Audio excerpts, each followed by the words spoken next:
Las vinculaciones humanas, con este tejido, estas tramas que se van realizando con el correr de los años, a veces suceden situaciones que no son las esperadas.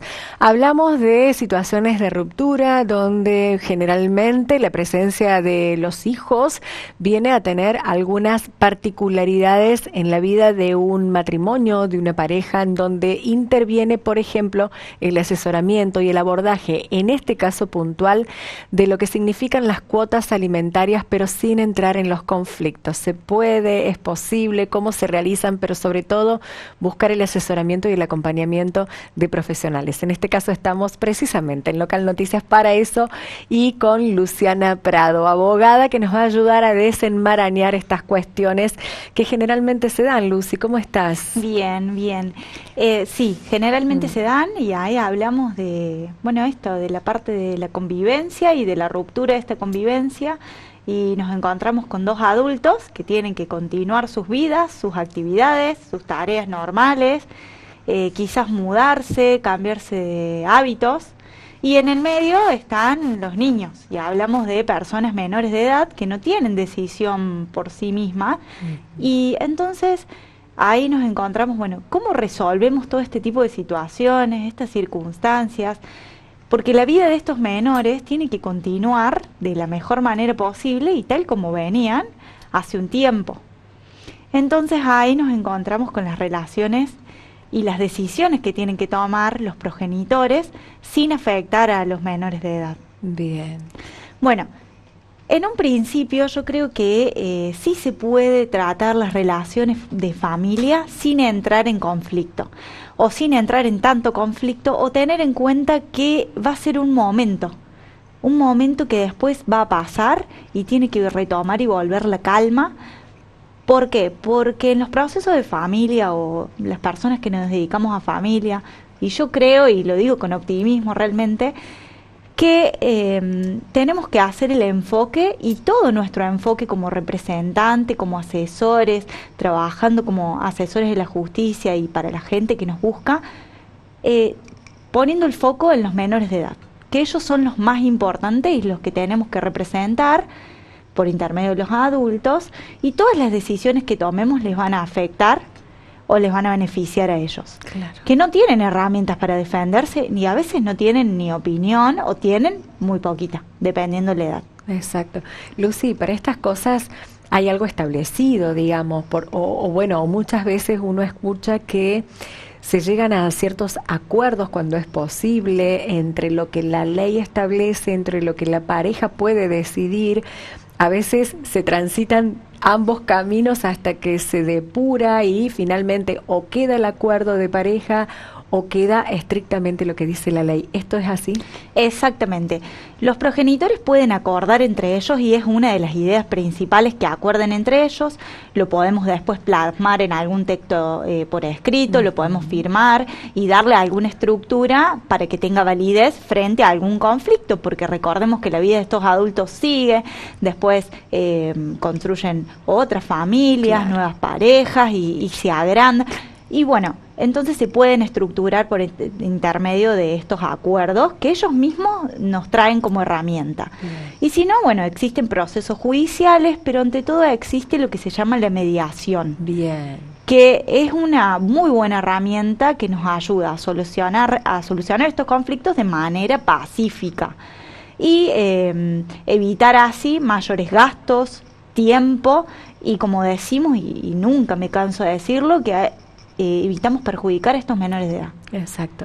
Lucy, la figura del mediador en este caso es ajena a lo partitario por una de las dos partes. ¿Cómo es que aparece la figura del mediador? Exactamente, el mediador es una persona que no toma participación y favoritismo por una parte o por la otra, sino que propone soluciones o brinda herramientas u otras visiones que quizás cuando uno está tan metido en el conflicto, y a la vez todo lo que genera una separación, como hablábamos recién, decíamos, bueno, de pronto la mudanza, cambiar de hábitos, organizar mis gastos, mi salario, y más con toda la situación de contexto, que bueno, ya todos conocemos cómo es. Entonces uno está arriba de este conflicto. Entonces el mediador o nosotros los abogados tenemos que tratar, que considero yo, de proponer distintas alternativas, hacer mirar para otros costados, para poder hacer ver que esto es pasajero, es un momento y que se puede ir arreglando de a poco. Eso. No hace falta que de pronto nos encontremos con un arreglo que pueda durar todas nuestras vidas, sino que quizás es una cuestión provisoria por este momento, por esta etapa del menor, porque tenemos menores de edad que van al primario, al jardín, otros que ya van al secundario, y a medida que van creciendo todo va cambiando. Claro. Ya van teniendo participación, ya se comunican entre ellos. Exacto, incluso la participación y los requerimientos, no porque ellos vayan necesitando otras cosas, sino que se incrementa económicamente la responsabilidad, no mirarlos solamente por eso, sino que ellos también, creo, van teniendo participación en cuanto a lo que expresan, a lo que necesitan, a lo que a veces aparece como una necesidad imperiosa y ellos mismos son capaces de decir, no, esto no entra como una necesidad, se puede dejar de lado. Exacto. Y viene a poner como paño frío algo que desde la expectativa, desde la mirada, y por supuesto que siempre hay una cuota del dolor de decir que no le falte nada, a veces se sobredimensionan estas circunstancias. Sí, exactamente, sí, se sobredimensionan y por otro lado también, bueno, usar mucho la herramienta de la mediación facilita porque después hay que entender que la figura del auxiliar, tanto del mediador o de un abogado, no va a estar para siempre en la vida de los progenitores, sino que va a ayudar y va a asistir en un momento determinado. Y que después, imagínate que tenemos un conflicto de algún menor que tenga 3 años. Hasta que sea mayor de edad, el vínculo de los progenitores va a continuar por toda la vida de este niño, hasta que crezca y se pueda manejar por sí solo. Entonces hay que entenderlo también desde este costado, que ellos van a continuar unidos por muchos años y mucho tiempo. Entonces no podemos o tenemos que tratar de evitar en la mayor medida el conflicto entre ellos, que después no se pueda uno volver atrás. Exacto. Porque cuando uno daña o realiza determinados acuerdos, hay cosas que ya no vuelven al estado anterior. Entonces hay que tratar de cuidarlas y abordar con mucho cuidado estos procedimientos de familia, un poco desde este costado y con estas herramientas. Lucy, ¿qué abarca cuando se habla de cuota alimentaria? A veces uno cree que solamente, porque la palabra dice cuota alimentaria, es bueno que no le falte en todo el mes asegurarse la cuestión del alimento. Sin embargo, sabemos que el panorama es mucho más abarcativo. Sí, es amplio. Siempre lo que es alimentos abarca todo, obra social, los gastos escolares, las actividades que realice, actividades extraescolares, las necesidades básicas de alimentación, vestimenta, vivienda, todos los servicios. Entonces, necesidad básica es muy amplio. Claro. Y siempre el porcentaje o el monto de alimentos que va a pasar generalmente el progenitor no conviviente, para que el conviviente administre y proporcione al menor de edad, se va a basar de acuerdo a cada caso particular y va a depender si tienen o no visitas, si estas visitas se comparten o son únicamente el fin de semana. Hay papás que, por ejemplo, de pronto, y ya por la edad del niño, dicen, no, una semana yo, una semana vos, arreglamos algunos gastos en común y directamente no hay prácticamente cuota alimentaria y se van arreglando. Eso ocurre mucho cuando los niños van creciendo. Bien. Y por los horarios de trabajo, hay mucho home office, entonces se pueden ir acomodando entre ellos.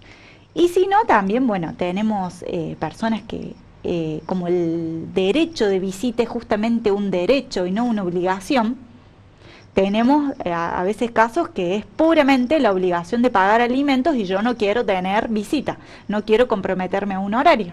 Entonces ahí, por supuesto, lo que se abone como monto de cuota alimentaria incrementa un poquito más, porque todas las obligaciones recaen en una sola de las personas, en uno solo de los progenitores. Claro, claro, qué diverso que es el universo de situaciones en tanto y en cuanto las familias estén conformadas, las personalidades y los lugares de residencia también, la edad de los menores. Sí, y como hablábamos antes, todo puede ir cambiando, porque puede cambiar el trabajo de los progenitores. y la edad de los menores también, y de pronto van encontrando un lugar y quieren cambiar de vivienda, o hay casos, por ejemplo, en que suponete el papá o la mamá forman nueva familia y se agranda su familia y de pronto quieren compartir más con el hermano más chico y cambian el lugar donde viven. Y bueno, todo esto se va ayornando y va creciendo, pero hay distintos tipos de casos, no podemos decir, bueno, el monto de la cuota alimentaria es fijo porque es tan variable de acuerdo a las actividades del menor, a cómo sean los papás, cómo se relacionen y las visitas.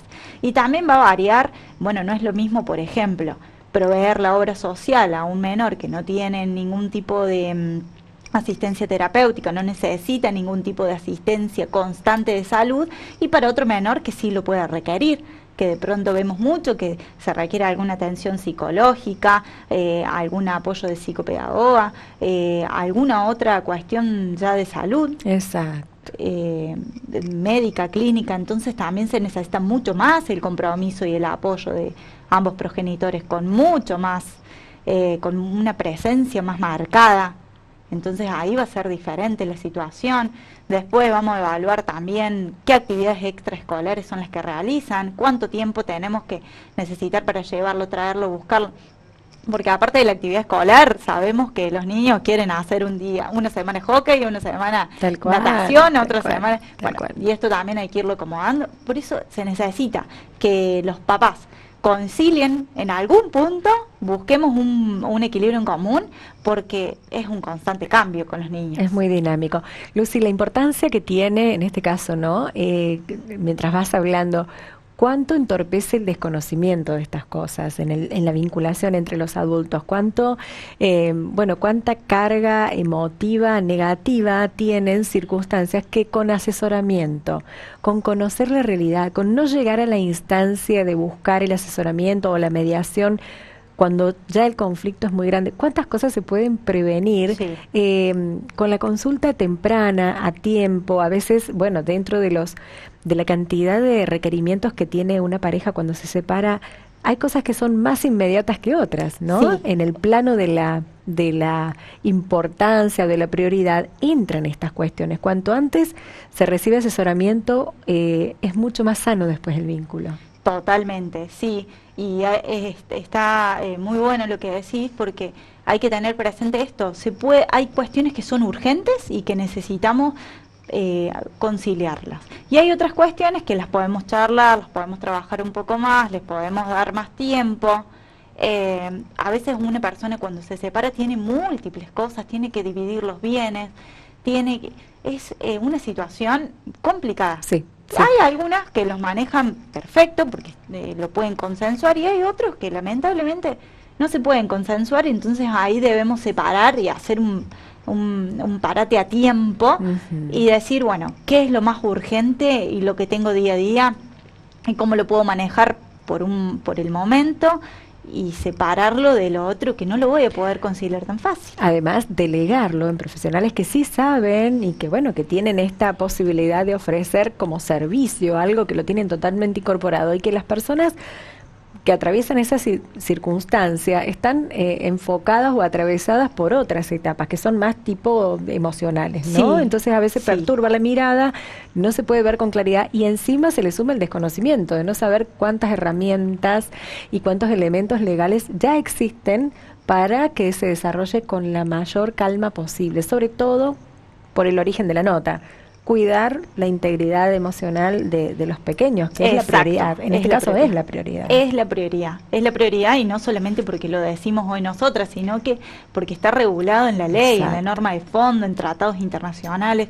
Hay que proteger a esos niños, y esa yo creo que es la principal causa y lo que no nos debemos olvidar nunca para cualquier acuerdo, para cualquier reunión, ya sea en el ámbito privado o en el ámbito judicial. Partiendo desde ahí, entiendo que se le puede dar otra mirada y otro enfoque. Así Genial. que a eso vamos. A eso vamos.